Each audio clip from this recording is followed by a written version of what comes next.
इधर मुझे पता चला है वो तरनौल में आया है मुहक्किक, बड़ी दलील कहता है, इमाम राजी ने लिखा है, तवज्जो है ना, कि हजरत सिद्दीक अकबर ने वसीयत की थी कि जब मेरी मैयत को रोजे पे लेके जाना तो आपसे इजाजत पूछनी है। हसन अब्दाल में इजाजत पूछनी है। अच्छा, अगर इजाजत मिल जाए तो मुझे अंदर ले जाना है। जब हजरत सिद्दीक अकबर की मैयत को ले गए तो रोज़े अक़दस से आवाज आई, अलहिकुल हबीब बिल हबीब। मैं कहता हूं सब इसी पे फैसला होता है। इस रिवायत की सनद साबित कर दो, खुदा की कसम तुम्हें मुंह मांगा इनाम दूंगा। कज़्ज़ाबो शर्म ही नहीं आती।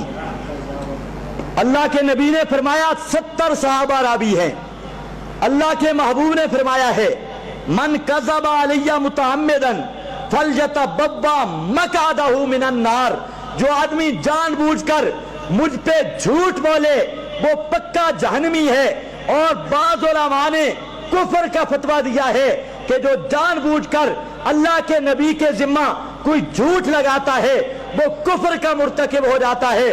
और मुतवातिर रिवायत है, तुम्हें शर्म ही नहीं आती अल्लाह के नबी पर झूठ बोलते हुए। और कबीर के मुताल्लिक, तफसीर कबीर की रिवायात के मुताल्लिक मौलाना सरफराज खान सफदर ने लिखा, ये हसनुल कलाम के अंदर मौजूद है। फरमाते हैं अल्लामा सुयूती के हवाले से मौलाना सरफराज साहब लिखता है, फीए कुल्लो शै इल्ला तफसीर, के तफसीर कबीर के अंदर हर चीज है, तफसीर नाम की चीज ही कोई नहीं है। और इसमें लिखता है तफसीर कबीर की रिवायतें भी मोतबर नहीं। और खुद मास्टर ने भी तजल्लियात सफदर में तफसीर कबीर को गैर मोतबर करार दिया। जब गैर मुकल्दों के साथ मुकाबला हो तो तफसीर कबीर गैर मोतबर है। और जब हमारे पास आते हैं तफसीर कबीर में है तो कोई सनद इतने इल्म दा सिक्का नहीं चलता, जिथे यार उड़ां दे डेरे। लेकिन सुस्ती आपकी है। अब मैं बात बयान कर रहा हूं, आप मुझसे पूछ सकते हैं मौलवी साहब ये जो हदीस आपने पेश की इसकी सनद बयान करो, कहां से बयान करते हो?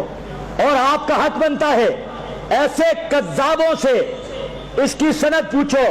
मैं आपसे पूछता हूं, ईमान से बतलाओ, ये जुमला कहना आम था अलैकुल हबीब बिल हबीब, या सहाबा में हजारों इख्तिलाफ हुए?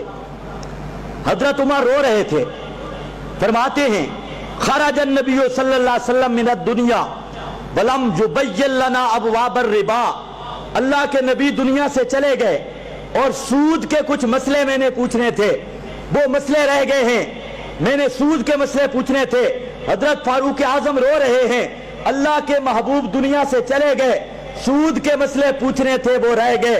मेरा दोस्त, अगर वफात के बाद दुनिया वाली हयात है फिर हजरत फारूक आजम ने मेरे महबूब से पूछ क्यों ना लिए, रो क्यों रहे थे?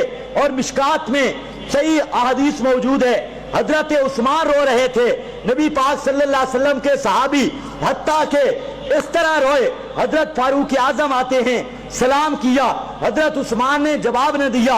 हजरत फारूक आजम ने सिद्दीक अकबर को जाके शिकायत की कि उस्मान क्यों नाराज है मेरे साथ, मैंने सलाम किया है, उस्मान ने जवाब नहीं दिया।